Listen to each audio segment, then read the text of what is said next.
Bismillahirrahmanirrahim. Assalamualaikum warahmatullahi wabarakatuh. Innal hamdalillah nahmaduhu wa nasta'inuhu wa nastahdihi wa nastaghfiruh wa na'udzu billahi min shururi anfusina wa min sayyiati a'malina. May yahdihillahu fala mudilla lahu wa may yudlilhu fala hadiya lahu. Amma ba'du, rabbi shrah li sadri wa yassir li amri wa hlul 'uqdatam min lisani yafqahu qawli. Ma'asyiral muslimin rahimakumullah.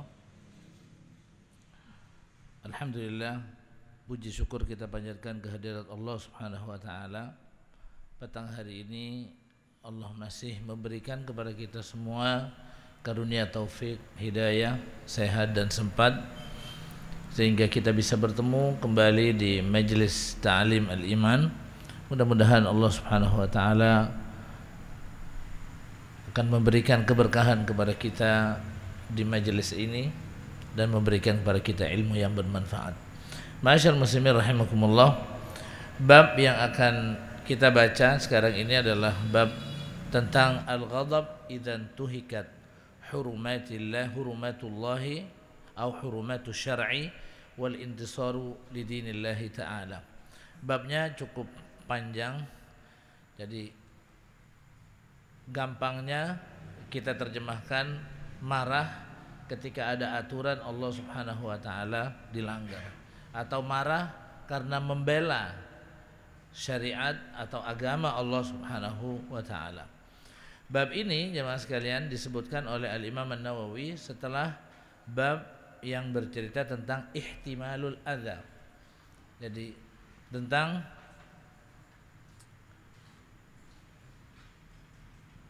arahan bisa menanggung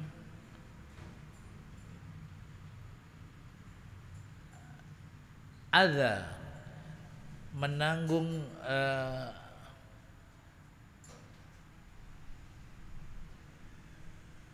perlakuan yang tidak baik yang diberikan oleh orang kepada kita. Jadi bab ini didahului dengan bab tentang ihtimalul adza, dorongan untuk orang bisa bersabar, wabil khusus ketika dia mendapatkan perlakuan yang tidak mengenakkan sehingga memancing kemarahan. Seakan-akan Al-Imam An-Nawawi ingin mengatakan bahwasanya ihtimalul adza, menanggung beban, bersabar saat kita mendapatkan serangan dari orang lain atau kita melihat ada sikap orang lain yang tidak mengenakkan buat kita, itu merupakan dan tidak marah saat itu merupakan bahagian daripada akhlak yang mulia, sesuai dengan apa yang disabdakan oleh Nabi SAW ketika ada seseorang yang minta wasiat kepada Nabi, lalu dia minta wasiat supaya jangan terlalu panjang, ya, supaya saya bisa memahaminya dan saya bisa melaksanakannya dengan mudah. Nabi hanya mengatakan kepada dia, la taghdab, jangan kamu marah. Kemudian orang itu mengatakan lagi, kok kayaknya sedikit, nambah lagi ya Rasulullah. Tapi Rasulullah ternyata mengulang lagi, la taghdab, jangan marah. Sampai beberapa kali Nabi mengulangi dan mengatakan di akhirnya la taghdab walakal jannah, jangan kamu marah dan kamu akan mendapatkan surga. Lah, ulama mengatakan bahwa ihtimalul adza ini, bersabar ketika mendapatkan perlakuan yang tidak mengenakkan dari orang, itu kalau menimpa kepada kita sendiri. Lah, adapun ketika atau seseorang diperbolehkan untuk marah, bahkan ini merupakan bahagian yang dianjurkan, marah ketika melihat ada aturan-aturan Allah Subhanahu wa taala itu dilanggar. Disebutkan di sini Al-Imam An-Nawawi sebelum menyebutkan beberapa hadis, beliau menyebutkan ayat-ayat yang berkenaan dengan bab ini. Di surat Al-Hajj ayat yang ketiga Allah Subhanahu wa taala berfirman, "Wa may yu'azzim hurumatillahi fahuwa khairun lahu 'inda rabbih. Jadi, siapa orang yang mengagungkan, menganggap besar hurumatillah, apa-apa yang diharamkan oleh Allah Subhanahu wa taala. Jadi sehingga karena apa yang diharamkan oleh Allah Subhanahu wa taala itu dianggap besar oleh dirinya, dia tidak mau jatuh kepada perbuatan itu.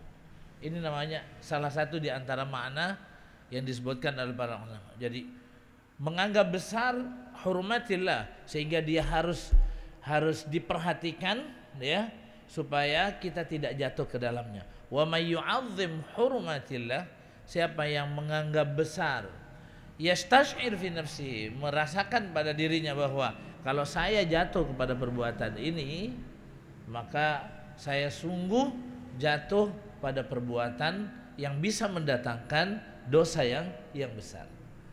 Nah, kalau saya mengagungkan ini sehingga saya jatuh jauh dari perbuatan itu, fahuwa khairun lahu 'inda rabbih, maka itu dia akan mendapatkan kebaikan baginya, maka baginya atau dia akan mendapatkan kebaikan dari Allah Subhanahu wa taala. Dia akan mendapatkan pahala.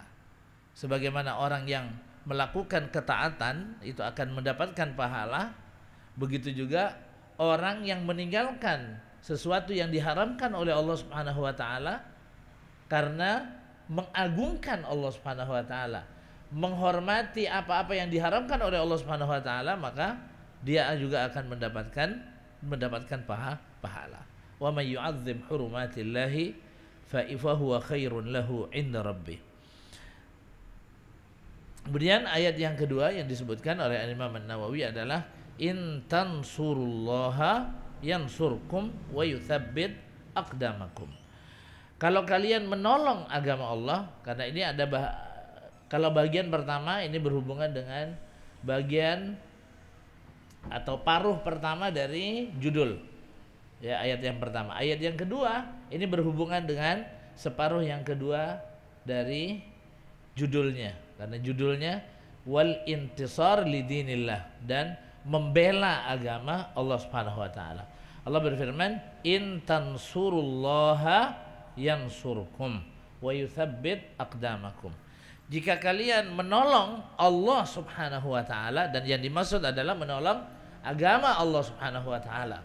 Sebab Allah Subhanahu wa taala sebagai zat yang kita sembah, dia tidak membutuhkan pertolongan, ya. Maka yang dimaksud kata para ulama, intan suru dinallah, kalau kalian menolong agama Allah Subhanahu wa taala, yansurkum, maka Allah Subhanahu wa taala akan memberikan pertolongan kepada kalian. Allah tidak akan membiarkan kalian berada dalam kesulitan saat melakukan pembelaan terhadap agama Allah Subhanahu wa taala. Bahkan wa yutsabbit aqdamakum, dan Allah akan meneguhkan kaki atau pendirian kalian ketika kalian berhadapan dengan musuh di medan perang atau di medan jihad. In tansurullaha yansurkum wa yutsabbit aqdamakum. Kalau kalian menolong agama Allah, Allah akan menolong kalian. Subhanallah, kata para ulama, kalau kita menolong agama Allah, yang akan didapatkan oleh kita adalah dua.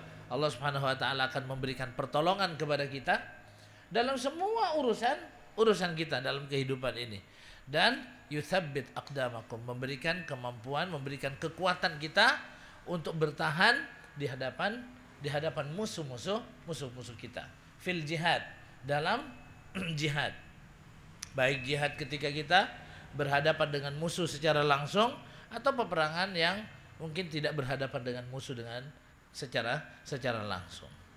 Masyaallah muslimin rahimakumullah, dua ayat ini, ya, sejalan dengan apa yang disebutkan oleh Al-Imam An-Nawawi dalam judul, ya, yang dikasih nomor 77 ini. Kemudian Al-Imam An-Nawawi menyebutkan beberapa hadis. Ya. Hadis yang pertama, atau sebelum beliau menyebutkan hadis yang pertama, beliau mengatakan bahwa wa fil babi haditsu Aisyah as-sabiq. Dan termasuk bahagian dari bab ini, bab yang menjelaskan tentang bolehnya seseorang itu marah karena pelanggaran yang terjadi terhadap aturan-aturan Allah Subhanahu wa taala adalah hadis Aisyah radhiyallahu taala anha yang menyebutkan di bab al-afu, bab tentang memaafkan, hadis yang kedua, Ummul Mukminin Aisyah radhiyallahu taala anha mengatakan, "Wa manila minhu syai'un qattu fayantaqimu min sahibihi." Jadi Rasulullah sallallahu alaihi wasallam itu tidak pernah mendapatkan perlakuan yang menyakitkan dari seseorang, fayantaqimu min sahibihi. Lalu beliau melakukan pembalasan untuk membela dirinya, pembalasan terhadap orang yang melakukan untuk membela dirinya. Jadi beliau tidak pernah melakukan itu. Illa an yuntahaka syai'un min maharimillahi ta'ala, kecuali kalau ada satu dari apa yang diharamkan oleh Allah Subhanahu wa taala, dari aturan-aturan Allah Subhanahu wa taala itu dilanggar. Fayantaqimu lillah, maka beliau melakukan pembalasan karena Allah Subhanahu wa taala. Ini hadis yang pertama, dan hadis sebelum masuk ke yang pertama yang disebutkan oleh Imam Nawawi di bab al-afu. Setelah itu baru beliau menyebutkan bab yang atau hadis yang pertama.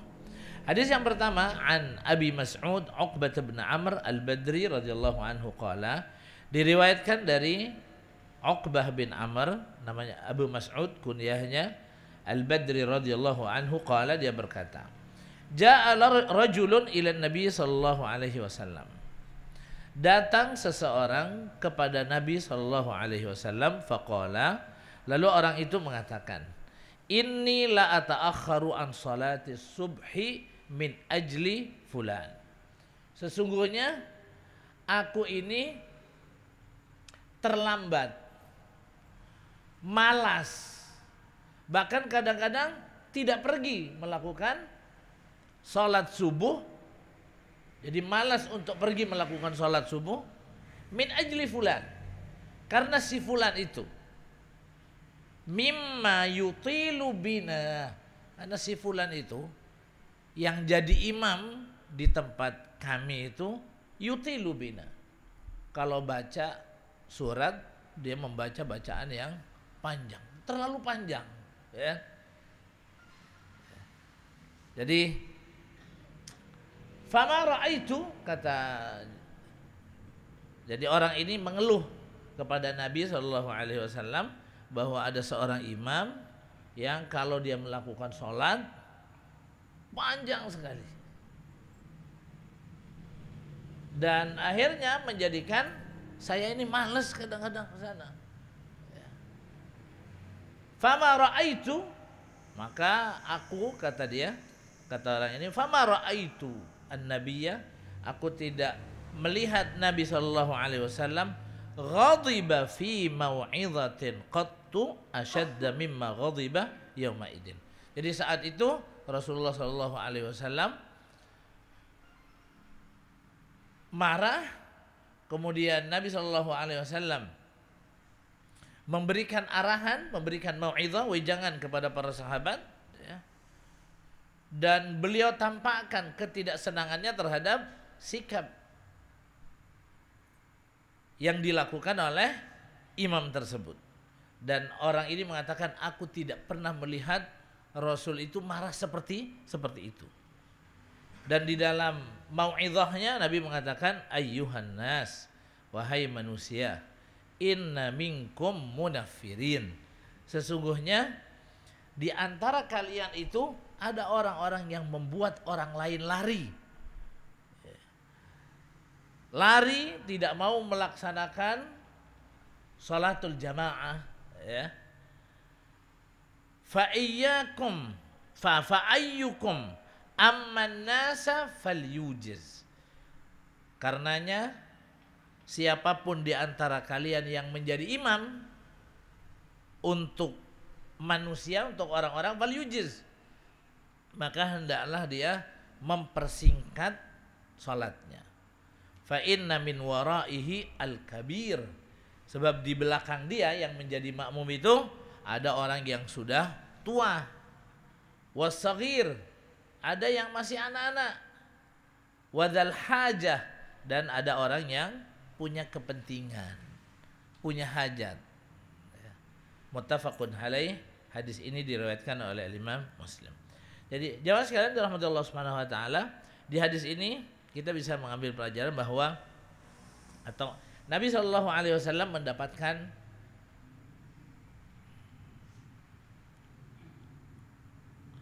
atau saya ingin mengatakan boleh hadis ini mengisyaratkan yang pertama, bolehnya seseorang mengungkapkan kemarahannya, ketidaksenangannya ketika melihat sesuatu yang tidak sesuai dengan apa yang diajarkan oleh Allah Subhanahu wa taala melalui nabi-nabinya. Tidak sesuai dengan sunnah. Ya. Jadi bukan hanya sekedar jemaah sekalian tidak senang ketika larangan-larangan saja. Ya, ketika sesuatu yang sampai pada tingkatan keharuman saja yang dilanggar, kemudian kita marah. Bukan, ya yang di bawah situ itu bisa saja. Ya. Jadi ada yang jelas-jelas diharamkan dalam tingkatan yang tinggi, ada yang di bawahnya. Yang di sini misalnya Nabi SAW marah ketika melihat atau ketika mengetahui ada seseorang yang menjadi imam, kemudian dia yutilu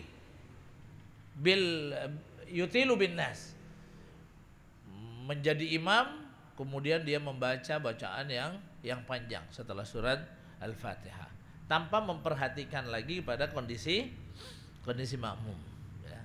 Nah, hadis ini mengisyaratkan bahwa perlakuan seperti ini adalah perlakuan yang tidak tepat, tidak sesuai dengan sunnah, dan boleh diingkari dan boleh seseorang itu marah karena sikap semacam ini. Ya. Dan ini yang ditampakkan oleh Nabi Shallallahu Alaihi Wasallam. Bahkan di hadis ini sampai Nabi Shallallahu Alaihi Wasallam memberikan arahan kepada para sahabat bahwa siapapun di antara kalian yang menjadi imam untuk manusia ketika sholat berjamaah, maka hendaklah dia falyujiz, maka hendaklah dia mempersingkat sholatnya. Namun para ulama mengatakan, jadi hadis ini juga mengisyaratkan tentang disyariatkannya atau dianjurkannya orang mempersingkat sholat ketika dia menjadi imam. Tapi masih harus tetap menjaga kesempurnaan rukun-rukun dan sunnah-sunnahnya.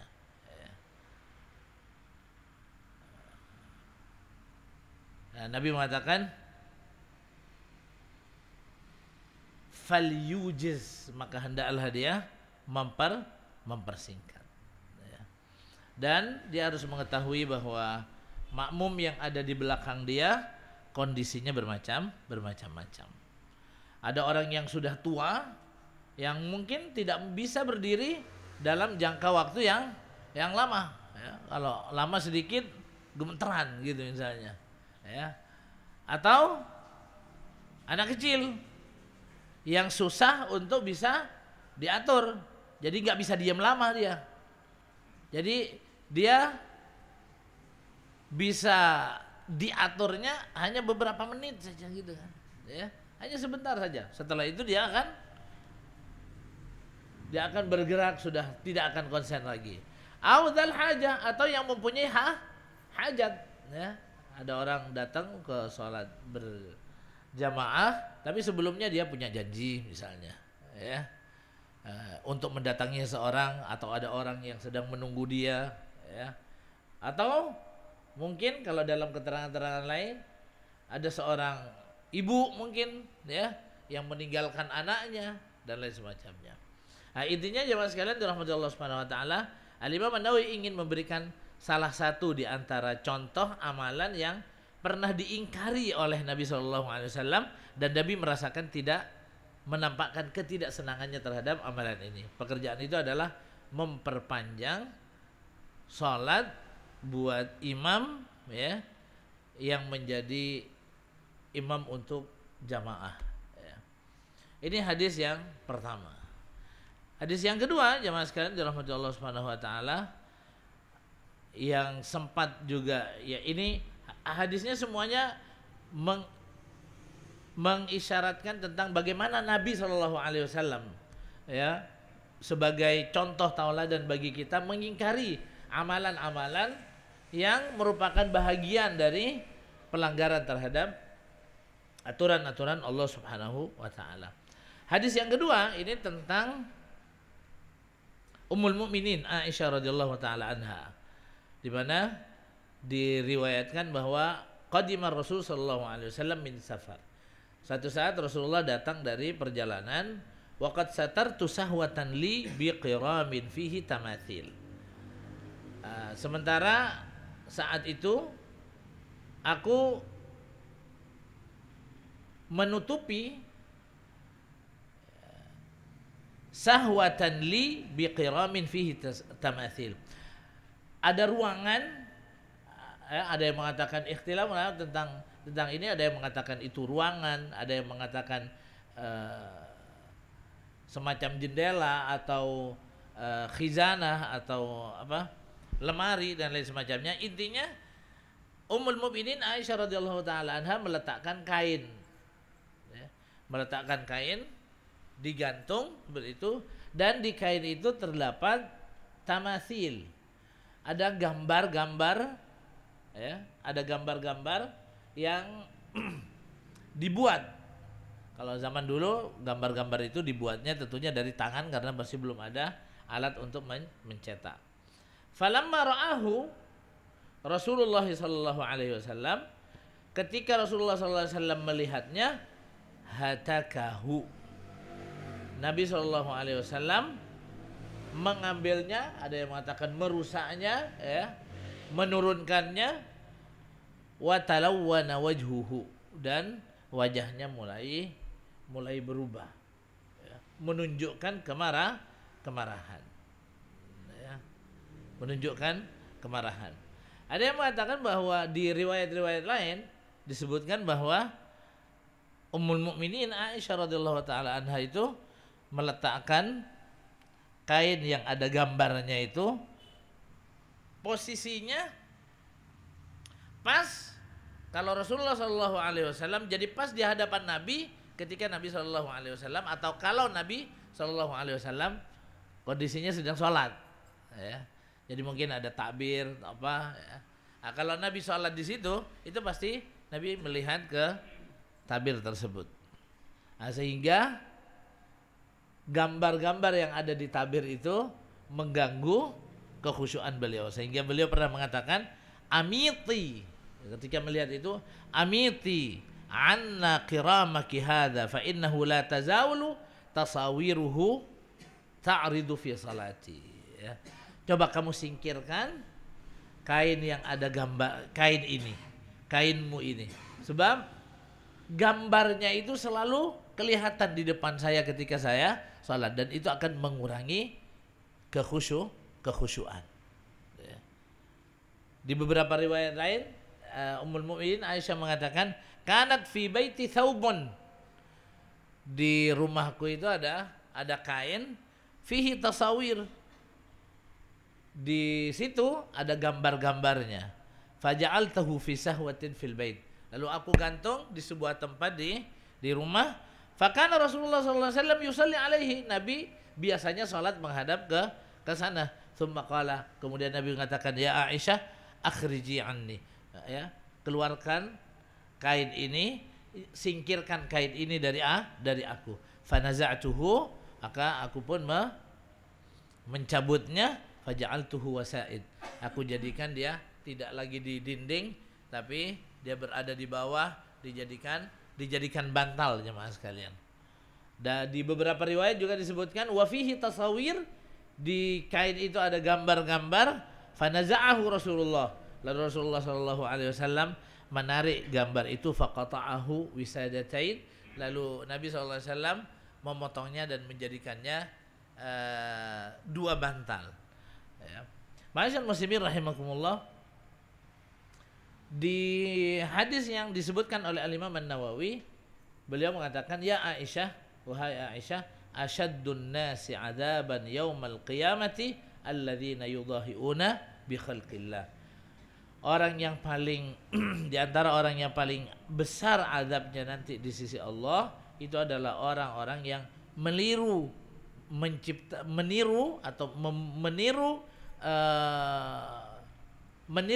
membuat seperti makhluk Allah Subhanahu wa taala.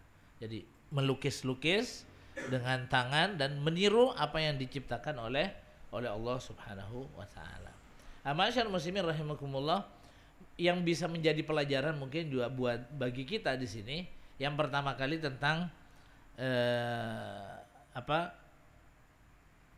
khulasah yang disebutkan oleh para ulama tentang dilarangnya ya kita meletakkan gambar-gambar di hadapan kita kalau itu akan mengganggu dan mengurangi kekhusyuan salat kita ya. Bahkan ada yang mengatakan secara umum gambar-gambar itu dilarang ya. Yang keras sampai mengatakan semua gambar dalam bentuk apapun, mau ada bentuknya atau mau dia nempel ke ke kain dan lain semacamnya, ada yang mengatakan, ada yang berpendapat tidak boleh semuanya ya. Tapi Al-Imam Syafi'i, Al-Imam Tsawri, Al-Imam An-Nakhai, kemudian Al-Imam Malik, kemudian Ahmad dalam riwayatnya Abu Hanifah itu mengatakan yang tidak diperbolehkan kalau gambar-gambar itu diletakkan di hadapan kita ya. Kemudian ada takdis, ada pemuliaan dan lain semacamnya. Sementara kalau gambar-gambar itu diletakkan di bawah, dijadikan sebagai hamparan dan lain semacamnya, mereka mengatakan semuanya dibolehkan ya. Di Al-Imam Khattabi menyebutkan riwayat dari Al-Imam An-Nasa'i pengecualian yang mengatakan illa ma kana raqman fi thawbin ya, kecuali gambar-gambar yang ada di dalam kain, dan yang dimaksud adalah apa yang tidak diletakkan di hadapan seseorang yang mungkin bisa mengganggu sholat dia dan lain semacamnya. Ini yang pertama. Yang kedua, jemaah sekalian, Al-Imam An-Nawawi menyebutkan hadis ini untuk menunjukkan, lihat bagaimana Nabi SAW itu memberikan atau mengingkari dan mengungkapkan ketidaksenangannya ketika ada hal yang tidak seharusnya dilakukan oleh seseorang, hatta itu kepada istrinya sendiri sekalipun ya. Hatta kepada istrinya sendiri sekalipun ya. Jadi karena ini terjadi kepada istri Nabi SAW dan dikritik juga oleh Nabi ya. Diperintahkan untuk diturunkan ya. Sehingga dan ini merupakan pelajaran mungkin bagi kita semuanya ya. Karena pada zaman sekarang ini kadang-kadang ketika seseorang ingin melakukan pengingkaran, mengungkapkan kemarahannya terhadap pelanggaran sesuatu, itu biasanya dilakukan kepada orang-orang yang tidak ada hubungan dengan dia. Tapi ketika orang yang melanggar atau melakukan pelanggaran itu orang yang merupakan kerabat dia, orang yang punya hubungan baik dengan dia, akhirnya dia tidak melakukan itu. Lihat bagaimana Nabi memberikan contoh untuk tidak pandang bulu saat itu. Bahkan hadis yang ketiga ini lebih tegas lagi. Ya, diriwayatkan dari Ummul Mukminin Aisyah radhiyallahu taala anha bahwa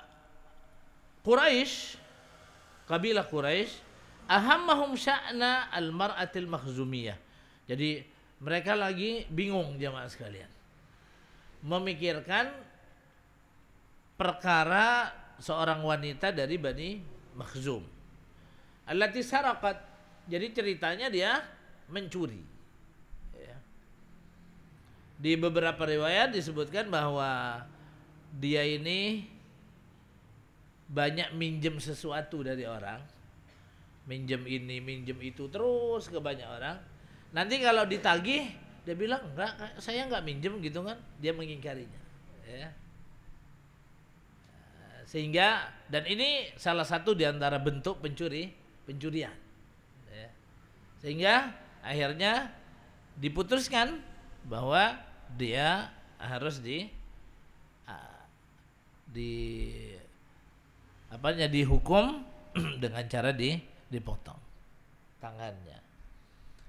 Tapi mereka mengatakan, kabilah Quraisy mengatakan, kalau masa iya kita ini mau memotong, atau ada seorang wanita dari Bani Makhzum ini nanti yang akan dipotong tangannya. Dan kita tahu kan, potong tangan itu salah satu di antara tujuannya adalah untuk membuat jera orang-orang yang lain supaya tidak mengikuti apa yang dia lakukan. Sehingga potong tangan itu dilakukan di hadapan orang banyak, kan bikin malu gitu katanya. Gimana caranya supaya hukuman ini tidak dilaksanakan biar kita nggak malu, ya. Faqalu, mereka mengatakan, man yukallimu fiha Rasulullah, siapa yang bisa melobi Rasulullah sallallahu alaihi wasallam. Aqalu, mereka mengatakan, man yajtari'u alaihi illa Usama ibnu Zaid hibbu Rasulillah. Jadi kayaknya nggak ada deh yang berani untuk melobi Rasulullah, dan Rasulullah mungkin bisa akan menerima kecuali Usamah bin Zaid. Kecuali Usamah bin Zaid. Kita tahu Usamah bin Zaid ini adalah Usamah bin Zaid bin Harithah. Zaid bin Harithah ini seseorang yang sangat dicintai oleh Nabi SAW, ya, sehingga dia mendapatkan gelar Hibbu an-Nabi, kecintaan Nabi SAW. Dan beliau ini yang pernah diangkat menjadi anak oleh Nabi SAW, sehingga disebutkan Zaid bin Muhammad dulunya sampai akhir. Tapi setelah itu ada larangan, tidak boleh seorang dinisbatkan kepada selain ayahnya, sehingga kembali lagi dia disebut dengan Zaid bin Harithah. Terus dia punya anak namanya Usama, dan Rasulullah juga senang sama anaknya, ya. Jadi ini hibbun Nabi ibn hibbin Nabi. Akhirnya apa? Mereka mendekati Usama, tolong dong supaya potong tangan itu tidak dilaksanakan. Kamu yang melobi Nabi SAW. Akhirnya Usama pun mau. Fakallamahu Usama, datang ke Rasulullah, kemudian melobi Nabi SAW. Tapi ternyata jemaah sekalian, padahal ini orang yang datang ini orang yang sangat dicintai oleh Nabi SAW. Tapi ternyata apa? Nabi SAW marah. Beliau marah sambil mengatakan, atashfa'u fi haddin min hududillah, apakah kamu ingin memberikan syafaat, memberikan pertolongan sehingga salah satu di antara aturan-aturan Allah ini tidak terlaksana? Ini pelanggaran ini. Faqama, lalu Nabi SAW berdiri, fakhtataba, dan beliau berkhutbah. Di antara isi khutbahnya beliau mengatakan gini, innama ahlaka man qablakum annahum kanu idza saraqa fihimus syarif tarakuhu. Orang-orang yang terdahulu itu banyak binasa disebabkan karena kalau ada orang yang mulia, orang yang bangsawan di antara mereka yang mencuri, tarakuhu, mereka biarkan. Wa idza saraqa fihimud dha'if, tapi kalau yang melakukan pencurian itu orang kecil, aqamu alaihil had, mereka menegakkan hukuman. Ya. Ini yang menjadikan mereka binasa. Wa aymullah, demi Allah Subhanahu wa taala, law anna Fatimah binta Muhammadin saraqat, kalau sekiranya Fatimah putrinya Muhammad mencuri, laqata'tu yadaha, aku akan potong tangannya. Muttafaqun alaih. Coba lihat jamaah sekalian dirahmati Allah Subhanahu wa taala, ya. Nabi SAW marah ketika melihat ada salah satu di antara aturan-aturan Allah Subhanahu wa taala ingin dilanggar, sengaja ingin dilanggar, ya. Padahal itu bisa untuk dilaksanakan. Dan lihat bagaimana Nabi SAW tidak pandang bulu, ya. Hatta yang melobi itu adalah orang yang paling dia cintai. Usama ini termasuk orang yang dicintai oleh Nabi SAW, jemaah sekalian, ya. Tapi Nabi SAW ketika melihat Usamah melakukan sesuatu yang tidak pada tempatnya, Rasulullah marah. Ya. Pernah nih Usamah bin Zaid satu saat dikirim oleh Nabi SAW dalam peperangan. Kemudian dalam peperangan itu dia berhadapan dengan orang kafir. Nah, tahu peperangan zaman dulu kan pakai pedang. Usamah satu saat ketika berhadapan tuh terkadang dia ditekan oleh musuhnya. Kadang-kadang dia yang berhasil menekan musuhnya. Tapi intinya akhirnya Usamah berhasil menjatuhkan musuhnya. Dan ketika akan ditusuk, jemaah sekalian, orang itu berteriak dan mengatakan la ilaha illallah, membaca syahadat. Tapi Usamah mengatakan, enak aja ente. Tadi ente mau berusaha, jadi kalau bahasa kitanya, kamu tadi ingin membunuh saya, ya. Tapi giliran saya sekarang akan berhasil membunuh kamu membaca la ilaha illallah. Dan orang dulu mereka tahu kalau sudah membaca la ilaha illallah itu tidak boleh dibunuh, gitu kan. Sehingga berteriaklah dia saat akan dibunuh, dia membaca la ilaha illallah. Tapi tetap oleh Usamah dibunuh dia. Karena apa? Ente. Kalau menurut kita kayaknya bohongan jemaah sekalian kan. Giliran mau kalah baru dia. Dari tadi berusaha mau membunuh.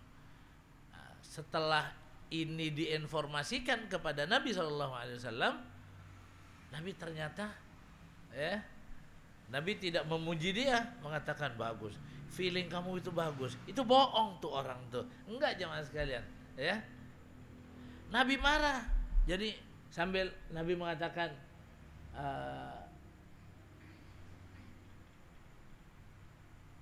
man laka bila ilaha illallah yaumal qiyamah. Jadi man laka bi la ilaha illallah yaumal qiyamah. Jadi intinya, kenapa kamu membunuh orang yang membaca la ilaha illallah? Nanti siapa yang akan membela kamu kalau kamu dituntut oleh la ilaha illallah nanti itu, ya. Tapi kalau kitanya jangan, tapi ya Rasulullah, itu kan orang itu juga sudah mau bunuh saya, cuman kalah set aja sama saya. Saya lebih gesit sehingga saya bisa menundukkan dia. Giliran dia sudah mau dibunuh baru dia bilang la ilaha illallah. Kan bohong gitu kan. Nabi bilang, afala syaqaqta an qalbi? Apakah kamu sudah buka hatinya sehingga kamu tahu apakah dia mengatakannya itu terpaksa atau enggak? Terus Nabi mengatakan, afala syaqaqta an qalbi? Kamu sudah buka hatinya? Nabi mengulangi kata-kata itu. Kata-kata itu yang membuat dia akhirnya jamaah sekalian, walaupun enggak disuruh bayar apa-apa oleh Nabi, tapi itu cukup menyakitkan buat Usamah tuh. Ya, karena ini orang yang biasanya mengungkapkan perasaan cintanya, ya tiba-tiba dengan nada yang marah dia mengatakan, afala syaqaqta an qalbi? Kamu sudah buka hatinya? Beberapa kali mengulangi kata-kata tersebut. Nabi SAW akhirnya Usamah sampai mengatakan itu, demi Allah katanya. Jadi aku sebenarnya sampai aku berharap melihat Nabi mengulang kata-kata itu, aku berharap anni lam uslim illa yauma idzin. Jadi bahwa aku belum masuk Islam kecuali saat itu. Jadi sekiranya aku ini belum Islam dari awal gitu kan, lalu aku masuk Islam di situ. Karena Islam nanti akan menghilangkan dosa semuanya ya. Coba ya, kalau bahasa gampangnya, coba ya saat itu aku belum Islam, maka aku akan masuk Islam. Kalau aku kafir, aku mau masuk Islam, sehingga kesalahan itu akan. Lihat jamaah sekalian dirahmati Allah Subhanahu wa taala. Bagaimana Nabi mengungkapkan ghadabahu, ya, kemarahannya ketika aturan-aturan Allah itu dilanggar, hatta kepada orang yang sebelumnya dikenal di dalam sejarah sebagai hibbu an-nabi sallallahu alaihi wasallam, orang yang dicintai oleh Nabi sallallahu alaihi wasallam. Ma'asyiral muslimin rahimakumullah. Dan kalau melihat ke hadis-hadis yang ada yang disebutkan oleh Al-Imam An-Nawawi, Nabi mengingkari apa yang dilakukan oleh para sahabat ya. Dan kalau itu merupakan pelanggaran terhadap agama Allah Subhanahu wa taala, terhadap aturan Allah Subhanahu wa taala, Nabi tidak melihat apakah itu termasuk pelanggaran yang besar atau yang sedang atau yang kecil. Tapi yang dilihat itu adalah itu pelanggaran terhadap aturan Allah Subhanahu wa taala. Jadi kebesaran Allah Subhanahu wa taala itu yang dilihat, bukan kecilnya pekerjaan itu. Ya. Lihat bagaimana Nabi SAW mengingkari orang ngeludah ya Mas sekalian. Ya. Orang ngeludah, tapi ngeludahnya di dinding di arah kiblat. Jadi di dalam hadis itu disebutkan bahwa Anas ibn Malik meriwayatkan anna Nabi ra'a nukhamatan fil qiblah. Nabi melihat ada ludah nempel di dinding di arah kiblat. Jadi kalau kiblat kita ke sana misalnya ada ludah nempel di sini jemaah sekalian. Dan Nabi sallallahu alaihi wasallam fasyaqqa alaihi hatta ru'iya fi wajhi. Itu Nabi sallallahu alaihi wasallam geram. Sampai akhirnya wajah Nabi SAW terlihat berubah. Karena biasanya perasaan hati seseorang itu akan berpengaruh pada wajah. Orang marah, orang senang biasanya bisa terlihat. Faqama fahakkahu biyadihi. Nabi SAW bangun kemudian menghilangkan ludah itu dengan tangannya. Ada yang mengatakan dengan sesuatu, maksudnya bisyai'in fi yadihi, dengan sesuatu yang ada di tangannya. Artinya dengan tangannya sendiri Nabi SAW. Dengan alat atau dengan tidak menggunakan alat. Faqala, lalu mengatakan, ya, untuk menunjukkan bahwa pekerjaan seperti ini pekerjaan yang tidak seharusnya dilakukan. Walaupun terlihat kecil mungkin sebahagian orang melihatnya. Inna ahadakum, kata Nabi, sesungguhnya setiap orang di antara kalian idza qama fi salatihi, kalau dia melakukan salat, ketahui fa innahu yunaji rabbahu, sesungguhnya dia berkomunikasi dengan Tuhannya. Dia sedang berkomunikasi dengan Allah. Nah, dan kita tahu salat menghadap ke kiblat. Nah, ketika dia membaca, orang itu kalau membaca Al-Fatihah itu dialog antara hamba dengan Allah Subhanahu wa taala. Kalau hamba, jadi kalau orang yang sholat mengatakan Alhamdulillahi Rabbil Alamin, Allah menjawab Hamidani Abdi, hambaku itu memujiku. Kalau dia membaca Ar-Rahmanir Rahim, yang maha pengasih lagi maha penyayang, Athna alayya abdi, hambaku menyanjungku. Wa idza qala maliki yaumiddin majjadani abdi, hambaku mengagungkanku. Wa idza qala iyyaka na'budu wa iyyaka nasta'in, aku berlindung, hanya kepadamu aku beribadah dan hanya kepadamu aku mohon pertolongan. Allah mengatakan hadza baini wa baina abdi nisfain.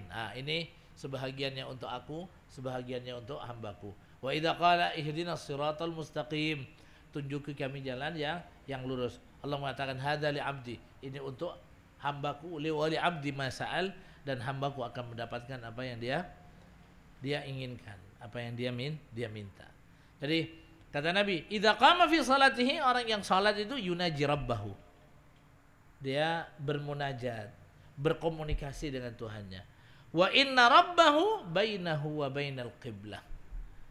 Dan dia akan, sesungguhnya Tuhannya berada di antara dia dengan kiblat. Keagungannya itu didapatkan atau dirasakan berada di antara dia dengan kiblat. Ya. Fala, karena itu kata Nabi, fala yabzuqanna ahadukum qibalal qiblah. Maka janganlah salah seorang di antara kalian itu meludah ke arah kiblat. Ya. Ketika salat. Walakin, akan tetapi, an yasarihi au tahta qadamihi. Tapi kalau memang harus meludah, dia boleh meludah ke arah kirinya atau ke bawah kakinya. Kata para ulama, itu pun kalau bukan di masjid. Nah, kalau di masjid berantem sama takmir ya Mas sekalian. Itu pun kalau bukan di masjid, karena kita tahu kita bisa sholat di mana saja sebenarnya kan. Thumma akhadha ya bi tarafi ridaihi fabasaqa fihi thumma raddahu ala ba'din faqala aw yaf'al hakadha. Ya. Kemudian Nabi SAW mengambil serbannya, ujung serbannya, kemudian meludah ke ujung serbannya itu, thumma raddahu ala ba'di, kemudian dilipat oleh Nabi SAW sehingga dia berada di dalam, ya. Kemudian dilipat, faqal aw yaf'al hakadha, atau lakukan seperti ini. Kalau dia memang harus meludah.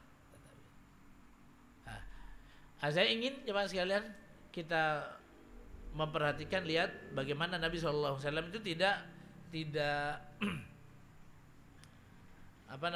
membedakan semua amalan yang menurut beliau itu bertentangan dengan apa yang diajarkan, mau terlihat di mata kita itu ini urusannya besar atau sedang atau kecil, semua oleh Nabi SAW diingkari.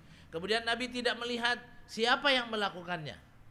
Yang melakukannya itu orang yang dekat dengan dia atau orang lain yang tidak dia kenal. Kemudian hadis ini mengisyaratkan tentang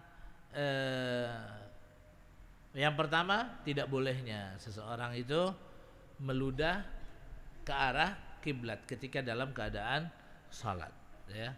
Kemudian diperbolehkannya ketika tidak di masjid, orang dalam keadaan salat untuk meludah ke kanan, ke kiri atau ke bawah kakinya. Atau mungkin kalau zaman kita tidak biasa bawa jemaah sekalian, serban misalnya, kita di sapu tangan gitu misalnya, itu bisa dilakukan kalau kondisinya memang kondisinya darurat, ya.